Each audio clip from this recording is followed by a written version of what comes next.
Making life ബെറ്ററിലേക്ക് എല്ലാവർക്കും സ്വാഗതം.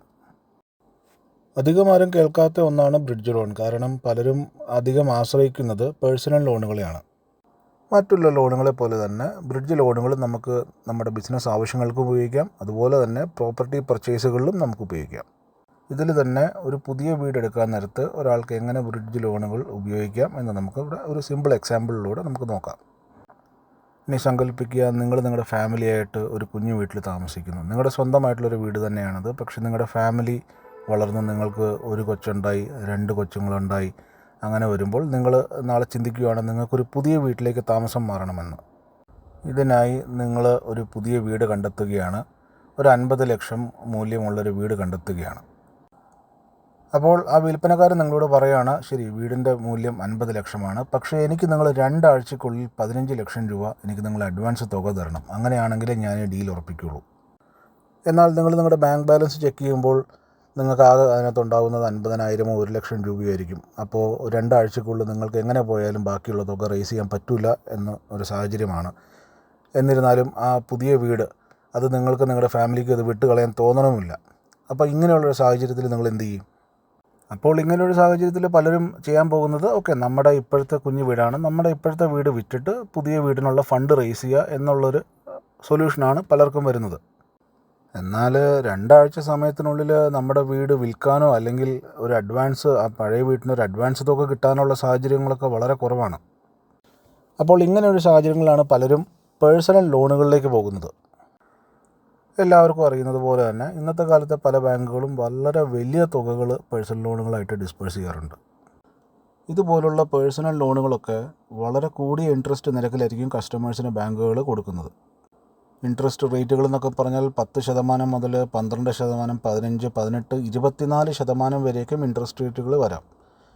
അതുപോലെ തന്നെ നിങ്ങൾക്കൊരു 5-6 വർഷത്തെ കാലാവധിയായിരിക്കും ഈ തുക തിരിച്ചടയ്ക്കാനുള്ള ഒരു കാലാവധിയായിട്ട് കിട്ടാൻ പോകുന്നത്. അപ്പോൾ ഇങ്ങനെ ഒരു സാഹചര്യത്തിൽ നിങ്ങൾക്ക് പേഴ്സണൽ ലോണുകളെ ആശ്രയിക്കാണ്ട് തന്നെ ബ്രിഡ്ജ് ലോണുകൾ വഴി തന്നെ നിങ്ങൾക്ക് നിങ്ങളുടെ ഒരു ഇനീഷ്യൽ ഫണ്ടിങ് നിങ്ങൾക്ക് റേസ് ചെയ്യാൻ പറ്റും. ബ്രിഡ്ജ് ലോൺ എന്നാൽ ഒരു ഷോർട്ട് ടേം ലോൺ സ്കീമാണത്. ഇതിൽ നിങ്ങൾക്ക് 6 മാസം മുതൽ 2 വർഷം വരെയൊക്കെയുള്ള കാലാവധിയാണ് കിട്ടുന്നത്. അതായത് ഈ 2 വർഷം മാക്സിമം സമയത്തിനുള്ളിൽ നിങ്ങൾ ബാങ്കിൽ നിന്നും എടുത്തിട്ടുള്ള വായ്പ തിരിച്ചടച്ചിരിക്കണം. ഈ ബ്രിഡ്ജ് ലോണിൻ്റെ പ്രത്യേകത എന്ന് പറഞ്ഞാൽ ഇതിന് സാധാരണ ഹോം ലോണുകളെക്കാളും കുറച്ച് പലിശ കൂടുതലുമായിരിക്കും. അതുപോലെ പേഴ്സണൽ ലോണുകളെക്കാളും പലിശ കുറവുമായിരിക്കും.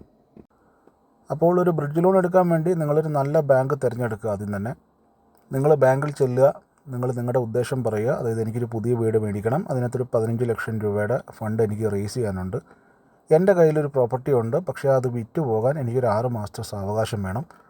അപ്പോൾ അതിനുവേണ്ടി ഈ പുതിയ പ്രോപ്പർട്ടി മേടിക്കാൻ വേണ്ടി അഡ്വാൻസ് കൊടുക്കാൻ ഇനത്തിൽ എൻ്റെ കയ്യിൽ പൈസയില്ല. അപ്പോൾ അതിന് വേണ്ടി ആ ഒരു ഗ്യാപ്പ് ഒന്ന് ഫില്ല് ചെയ്യാൻ വേണ്ടി ഒരു 15 ലക്ഷം രൂപ വായ്പ എനിക്ക് വേണം. അപ്പോൾ ഇങ്ങനെ ഒരു സാഹചര്യത്തിൽ ബാങ്ക് നിങ്ങളുടെ കയ്യിൽ ഇപ്പോഴുള്ള പ്രോപ്പർട്ടിയുടെ മൂല്യം അനുസരിച്ച്, സപ്പോസ് ആ പ്രോപ്പർട്ടിക്ക് ഒരു 60 ലക്ഷം അല്ലെങ്കിൽ 70 ലക്ഷം രൂപ മൂല്യം ഉണ്ടെന്ന് വിചാരിക്കുക. അപ്പോൾ അതിൻ്റെ ഒരു ഇന്നത്തെ വാല്യൂ അനുസരിച്ച് അവർ നിങ്ങൾക്കൊരു ലോണിൻ്റെ എലിജിബിലിറ്റി നിങ്ങൾക്ക് തരും. അതിനകത്തുനിന്ന് നിങ്ങൾക്ക് ആവശ്യമുള്ള എമൗണ്ട് നിങ്ങൾക്ക് വായ്പയായിട്ട് എടുക്കാം.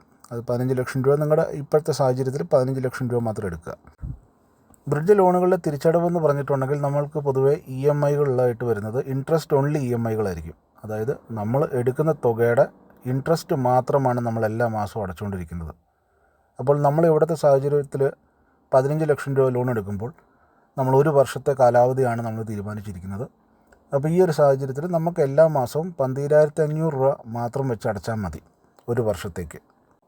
ആകെ ഇതിൽ ശ്രദ്ധിക്കേണ്ട ഒരൊറ്റ കാര്യമേ ഉള്ളൂ, നിങ്ങൾ എടുക്കുന്ന ലോൺ കാലാവധി, ആ കാലാവധിക്കുള്ളിൽ ആ ലോൺ അടച്ചു തീർക്കാനാണ് നമ്മൾ ശ്രമിക്കേണ്ടത്. അത് നമ്മുടെ കയ്യിലുള്ള പ്രോപ്പർട്ടി വിറ്റുകൊണ്ടോ അല്ലെങ്കിൽ വേറെ ഏതെങ്കിലും വിധേന നമ്മളത് അടച്ചു തീർക്കാനാണ് നമ്മൾ ശ്രദ്ധിക്കേണ്ടത്. ബ്രിഡ്ജ് ലോണുകളുടെ പ്രോസസ്സിംഗ് എന്ന് പറഞ്ഞാൽ സാധാരണ ഹോം ലോണുകളെ അപേക്ഷിച്ചിട്ട് വളരെ ഫാസ്റ്റ് ആയിരിക്കും. ഇതിൻ്റെ കാലാവധി 1 വർഷമാണെങ്കിൽ കൂടി നിങ്ങൾക്ക് നിങ്ങളുടെ പ്രോപ്പർട്ടി ഒരു 3 മാസം അല്ലെങ്കിൽ ഒരു 6 മാസത്തിനുള്ളിൽ നിങ്ങൾക്കത് വിറ്റ് കാശാക്കാൻ പറ്റുമെന്നുണ്ടെങ്കിൽ അത് നിങ്ങൾക്ക് എപ്പോൾ വേണമെങ്കിലും നിങ്ങൾക്കത് പ്രീപേയ്മെൻറ്റ് നടത്തിയത് ക്ലോസിങ് ചെയ്യാം. അപ്പോൾ ഇതിലൂടെ നിങ്ങളുടെ ഒരു താൽക്കാലിക സാമ്പത്തിക പ്രതിസന്ധി അങ്ങ് നിങ്ങൾക്ക് കിട്ടുകയും ചെയ്യും. നിങ്ങൾക്ക് ഒത്തിരി സാമ്പത്തിക ബാധ്യത ഉണ്ടാവാതെ ഇരിക്കും. ഇത് ഏറ്റവും അധികം ഉപകാരപ്പെടുന്നത് കയ്യിലൊരു പ്രോപ്പർട്ടി ഉള്ളവർക്കായിരിക്കും. അപ്പോൾ കയ്യിലുള്ള പ്രോപ്പർട്ടി വിൽക്കുന്നതിനും പുതിയ പ്രോപ്പർട്ടി മേടിക്കുന്നതിനും ഇടയ്ക്കുള്ളൊരു ഗ്യാപ്പുണ്ട്. ആ ഗ്യാപ്പിൽ നമ്മളൊരു സാമ്പത്തിക പ്രതിസന്ധി അനുഭവിക്കും. ആ പ്രതിസന്ധിനെ മറികടക്കാൻ ഉപയോഗിക്കാവുന്ന ഒരു ഉത്തമ ഉപായമാണ് ബ്രിഡ്ജ് ലോണുകൾ. അപ്പോൾ ഇന്നത്തെ വീഡിയോ എല്ലാവർക്കും ഇഷ്ടപ്പെട്ടു എന്ന് വിചാരിക്കുന്നു. നിങ്ങളുടെ വിലയേറിയ കമൻറ്റുകൾ രേഖപ്പെടുത്തുക, ഷെയർ ചെയ്യുക, ലൈക്ക് ചെയ്യുക, സബ്സ്ക്രൈബ് ചെയ്യുക. Thank you.